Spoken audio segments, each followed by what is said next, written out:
Well, hello everyone. Welcome to another episode of Millennial in the Middle. I'm Connor Dehlin, and it is 10:30 at night.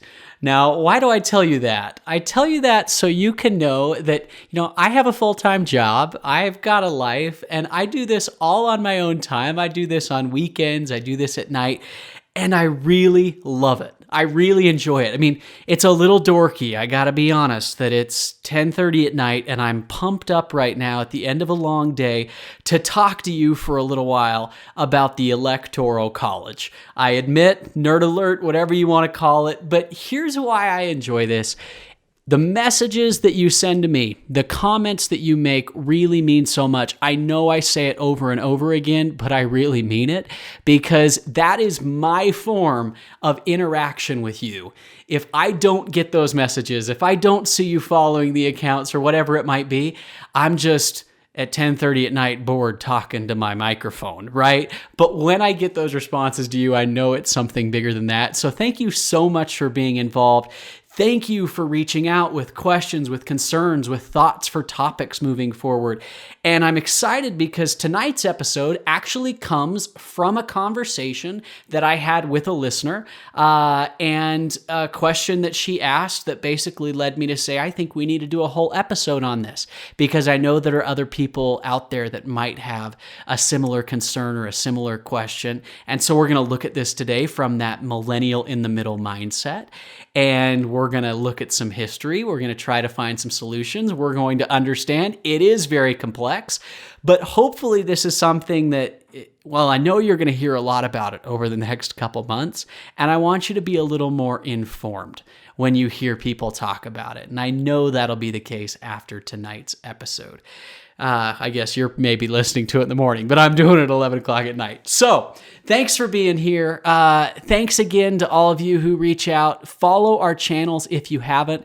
We're about to get really active on Instagram and on Facebook. So go follow. It's just millennial _ in the _ middle. That's our Instagram handle. And then the Facebook handle is just millennial in the middle of the page. Go like the page, follow that. We're going to keep you updated on episode releases, more background on the actual episodes or the guests, whatever it might be. And we're going to start to have some open forums to be able to have some of those discussions as well.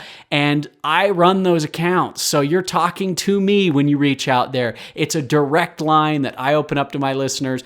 You give me the time of listening, so I will absolutely give you the time when you reach out with a question or whatever it might be.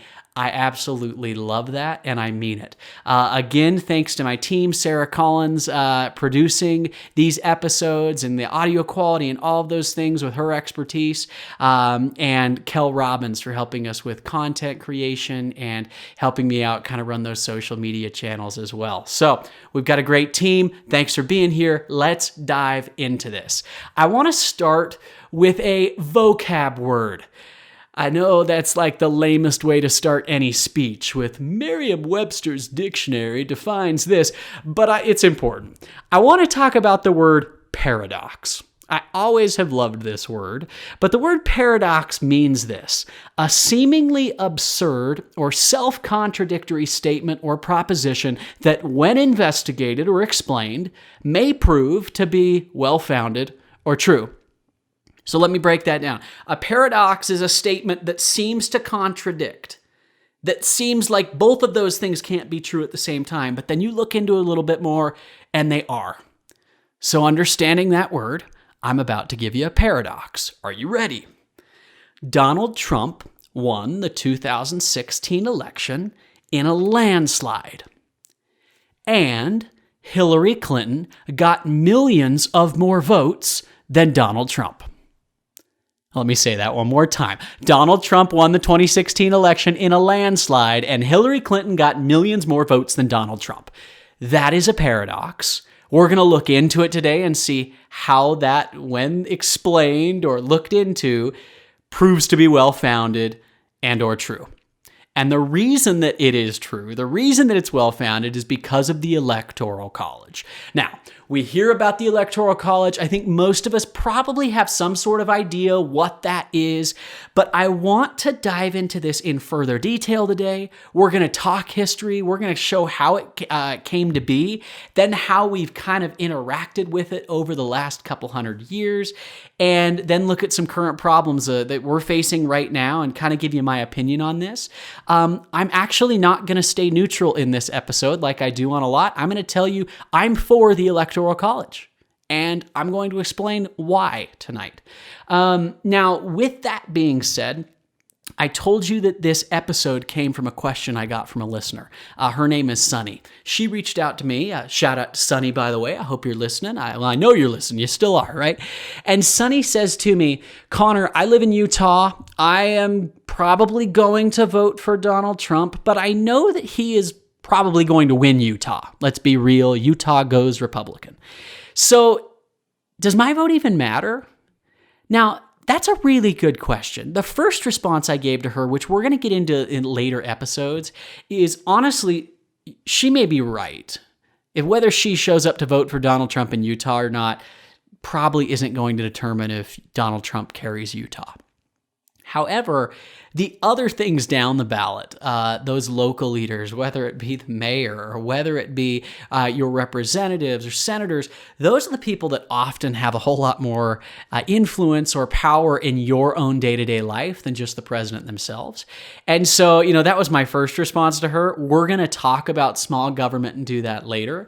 But I want to discuss the Electoral College today because the second part of her question is, she said, I don't really understand the Electoral College. I kind of know the gist, but I'd like to know a little bit more about that. And I said, you know what? That is a great question. I'm going to put something together and we're going to talk about that. So that's what we're going to discuss tonight. We're going to discuss the Electoral College and how that paradox that I just shared with you is true. So let's talk about the 2016 election. 2016 election, just to give you a little feel, Hillary Clinton won the popular vote, meaning more people, if you just tallied up the votes of people in America, voted for Hillary Clinton than they did Donald Trump. In fact, Clinton received about 2.9 million more votes nationwide, which was a margin of about 2.1% of the total votes cast throughout the U.S. However, Trump won a victory in the Electoral College in a landslide. He won 30 of the states with 306 pledged electors out of the 538 possible.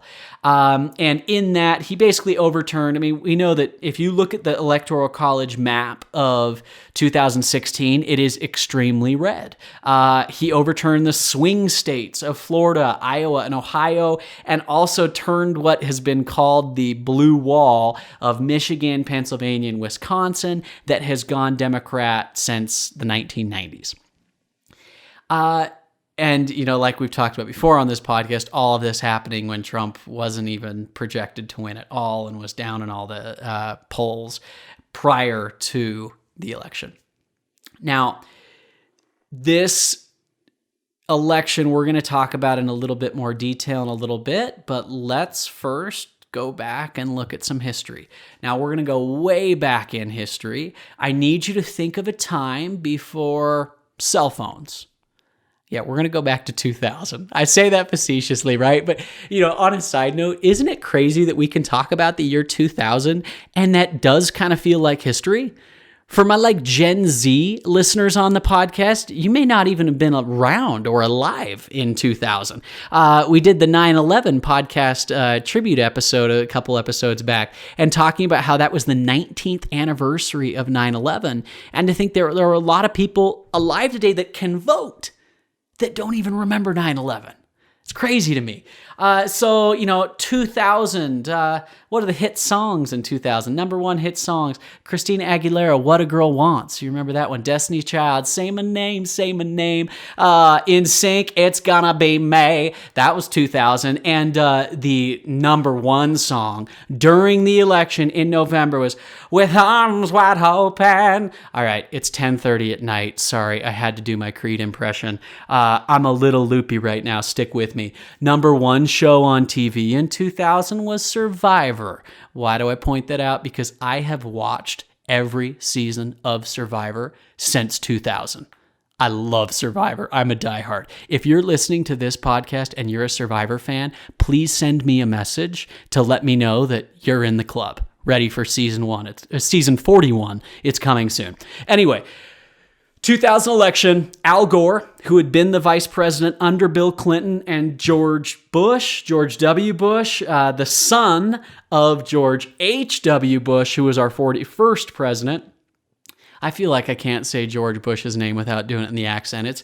It's George W. Bush, right? And as we talk about the 2000 election, if you just listen to those debates, you'd probably think that we all lived in the South and we all talk like this, but that's what happens when you have someone from Texas and Tennessee running against each other in the election. Okay, if you haven't turned me off yet already, I'm sorry. Stick with me here. Here's what happened in the 2000 election. At about 8 p.m. Eastern time, most of the broadcasts realized that this was a extremely close election, that it was going to come right down to the end.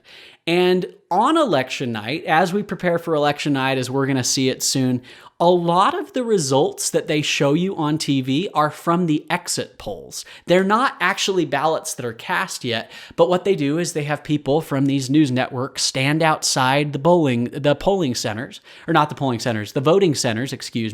and poll people and ask them, who did you vote for? And from those exit polls, that's where they predict who wins. So they actually predicted from the exit polls that Al Gore was going to win Florida. If Al Gore wins Florida, they actually project Al Gore to win the election. He was going to be our 43rd president. As more of the actual results started to come in later and later in the night, they actually flipped it. And they said, oh, no, wait, I think we got this call wrong. It looks like George W. Bush is actually going to win Florida, which would give him the election. And then as it got deeper and deeper into the night, they realized that it was so close of a call in Florida that they needed to have a recount. And a recount was going to decide ultimately who was going to win the election. Because at that point, those electoral college votes were going to determine who had the 270 necessary to win.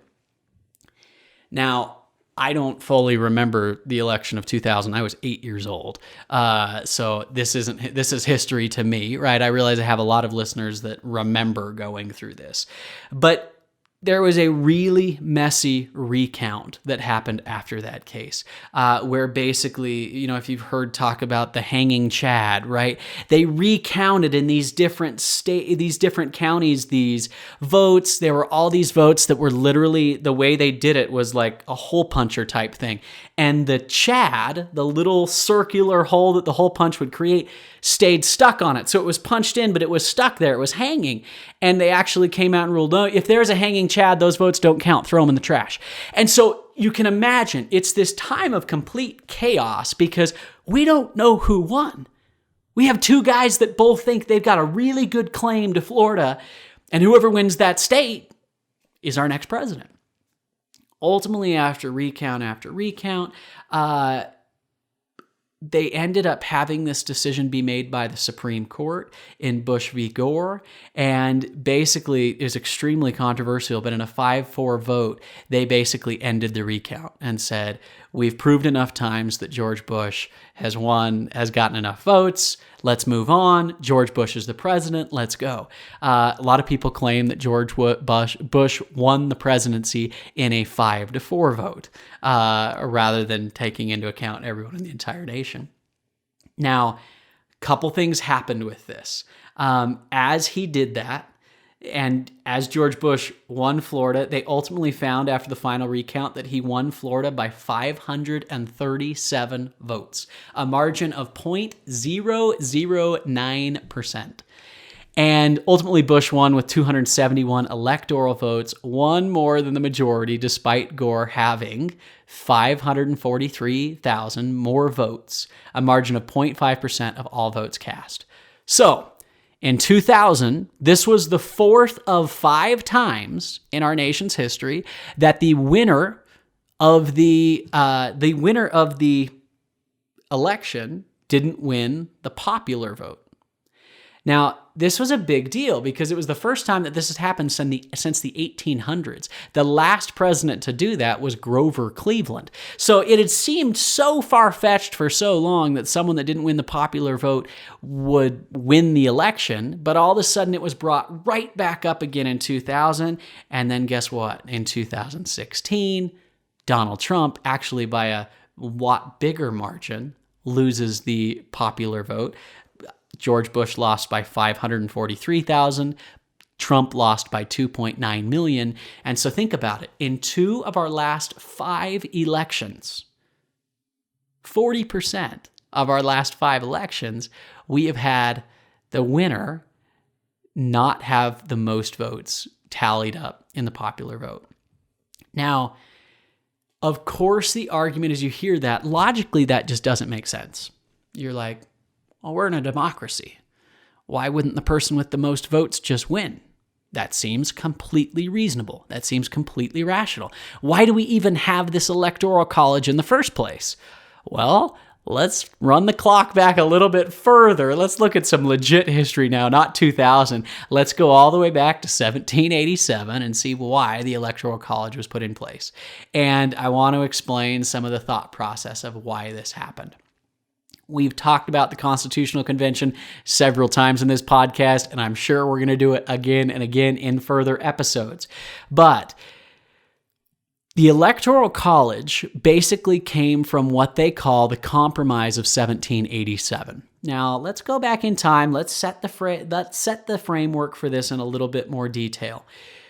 When you had the Constitutional Convention happen, people from different states, every state ended up sending some representatives to Philadelphia to form this stronger form of centralized government. I need you to realize this for just a few minutes.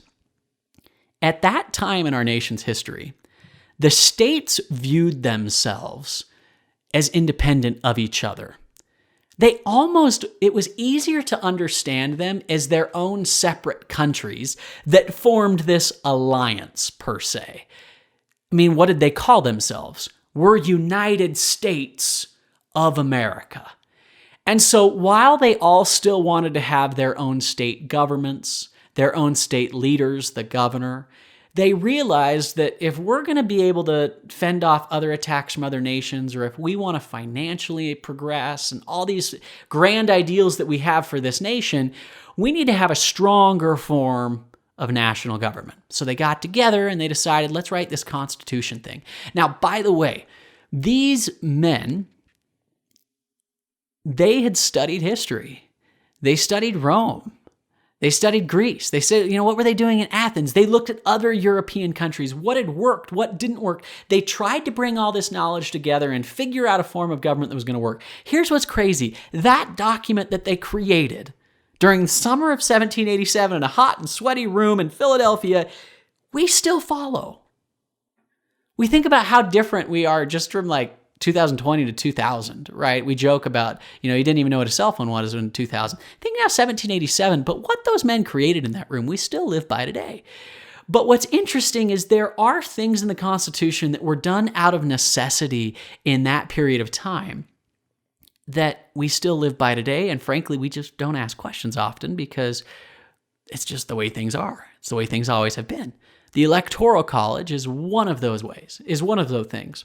So in order to understand how the Electoral College came about, it's important to understand the major differences that these founding fathers went into the Constitutional Convention with. We know there was definitely a big difference in rivalry between the North and the South. They had different ways of life. They viewed themselves as completely, different people, and the biggest thing they disagreed on was slavery. But the other big disagreement was the difference between the big states and the small states. The small states were concerned, and rightfully so, that they weren't going to have equal representation in the government, that they were going to be walked all over by Virginia and New York. And Virginia and New York, rightfully so, argued that, hey, we have a lot more say in this union. Why? Because we have more people, we have larger economies, we have a larger land mass, and so we should have more say. In the Constitutional Convention, there were two different plans that came forward as to how we were going to have our legislative branch. The Virginia plan, which said it should be strictly proportional to your population, and the New Jersey plan. New Jersey being a small state, what do you think they wanted? They said it should be equal. Everyone should have the same number. And this, of course, is what led to the compromise that was made of, in our legislative branch, we're going to have two houses of government. We'll have the Senate, which is the New Jersey plan, and we will have the House of Representatives, which is the Virginia plan. Is everybody happy? Did we agree with this? Okay, let's move forward. And that's honestly what they did. Now, if you understand that, it suddenly becomes pretty easy to understand the Electoral College. Because here's what they said. Of all the different offices that we vote for when we go to the voting booth, there is only one office that we vote for that represents everyone, that everyone in the entire country votes on. Because, hey, we all have our own state governments. You can vote for your governor, you vote for your senators, you vote for your congressmen or women. But the only thing we'll vote for that represents all of us is the president. And so immediately, what was the argument again? Well, wait, we don't want the president to just be picked by the big states. We don't want the president to just listen to the interest of those that live in big cities. And the fear was that if we just had a true democracy, everyone's votes count for the same, we tally them all up, and the person that has the most votes becomes president, what can potentially happen is the president can spend all their time in the big cities, they can win over the masses, and they don't need to worry about the concerns of those that live in more rural areas and live in areas that aren't as heavily populated. But we need to make sure those areas that aren't as heavily populated still feel represented by their president. So they'd already come up with this great way to have to have kind of a compromise between the two. So if you're wondering the question of how do we decide how many electoral votes each state has, it's the number of representatives you have in Congress plus your two senators. So what that ultimately does is it gives a little bit more power in those electoral votes to the individual votes that are happening of those in smaller states. So we're going to get to that in just a minute when I talk about some of what people claim to be the problems with the Electoral College of, yes, if you live in Wyoming, your vote is worth more than someone that lives in California. Now, I know I say that, and that just completely sounds like an injustice. Hold on just a second. We'll talk about that as we get to it in just a minute. Some of the other concerns in the Constitutional Convention, and this is where there's kind of not the greatest history to talk about because it's kind of sad to think that we looked at it this way. But a lot of the founding fathers, including Alexander Hamilton, the guy we all love now, he honestly thought that we can't trust the people to pick a president. As hard as it is to communicate in 1787, they won't have the information they need. And frankly, they didn't trust the common man to make that vote. So they put in place a way where they said, hey, we don't even live in a democracy. Everyone that says, we live in a democracy, we don't. We live in a democratic republic. We have representatives that we are going to send to make laws for us. The same concept applied to the Electoral College, that we will pick electors to decide who's the president. Think about it. The founding fathers put something in place to make sure that some orator that just knew how to win over the people but didn't have any sense of government made sure that that wouldn't happen and they wouldn't win, and that's why they put into place the Electoral College. That was one of their thinking. It's crazy to think how that has developed over the years. And as that went down, what we found is that a lot of the assumptions that the founding fathers made regarding the Constitutional Convention and the Electoral College and how it would pan out just proved to be untrue. One of the first things that they didn't expect was in 1787, there were no political parties. They honestly thought what was going to happen is in each presidential election, there would be a lot of candidates. And that people would go to the polls or excuse me, I keep saying that. They would go to the voting booth and they would vote for one of 10 candidates. But very early on in our government, this American experiment, we created this two-party political system that really became a strategy to win the White House, to make sure that you became the president. One of the other things that comes into play here is that they thought, because there were going to be so many people that would run, that ultimately it wouldn't even be the Electoral College that decided who won, that it would be the House of Representatives. They wrote in place a check and balance that said, if one candidate does not get a majority of the electors, then what will happen is the House of Representatives, Congress, will choose who the president is. The founding fathers honestly thought that that would happen all the time. What's crazy is only 2 elections in the history of our country have gone down and not gotten a majority of the Electoral College, have had to be decided by the House. And the last time that happened was in 1824. So they had these ideas, but it just didn't fully pan out in the way they thought. Now, let's talk about some of the issues here in debate, and then we're going to wrap up. First off, I hope you know that question of now, how do we have as many votes as we do? It's because it's your representatives plus 2 senators. In Utah, we have 5 Electoral College votes. For my listeners here in Utah, we have 3 congressmen, we have 2 senators. There's your 5. In California, you've got 55, Texas, 38, Florida, 29, New York, 29. Those are the highest. And then you've got a lot of states that just have 3. 1 representative plus their 2 senators. Wyoming, Montana, Alaska, North Dakota, South Dakota, some of those that just have 3. So here's the number one argument that's made against the Electoral College. Well, that's not true democracy. True democracy would just be adding everyone's votes up. The person with the most votes wins. And you're right. But like we just talked about a minute ago, the founders didn't plan on creating a democracy. They created a democratic republic. And as a part of that, they had to make sure that the individual interests of different geographical areas and smaller states were taken into account as well. So then here's where the injustice comes into play. So you mean to tell me that someone's vote in Wyoming counts more than someone's in California's? Yes, according to the Electoral College. In fact, mathematically, it's about 5 times the value of one California voter. Now, maybe that just seems unfair or crazy, but I think as we start to look at this, it's interesting to see what happens as we go through this. We don't have any problem when it comes to how we have our legislature in the House, in the executive branch, and in the Senate, but suddenly people start to have an issue when it comes to the president, right? Well, the other thing that comes into play here is the fear was that these candidates would always just spend their time in the big cities. Well, that's not what happens, right? We see candidates go all throughout the country, but in actuality, the real problem with the Electoral College is our 2-party system. Why?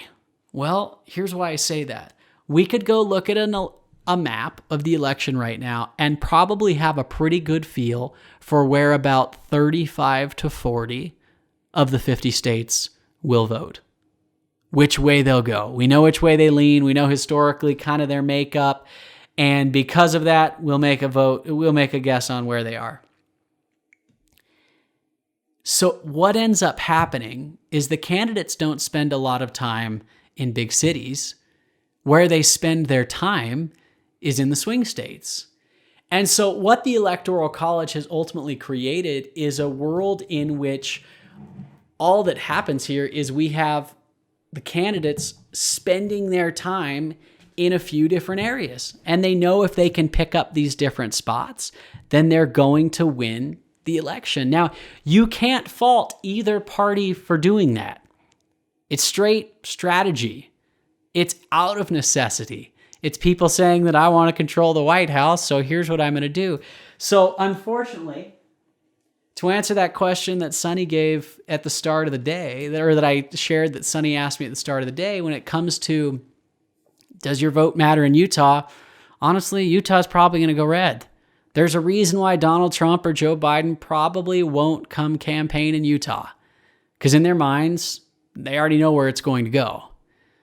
Presidential election is going to come down to a handful of states that are really close. And if they can get those states over the edge, then they can win.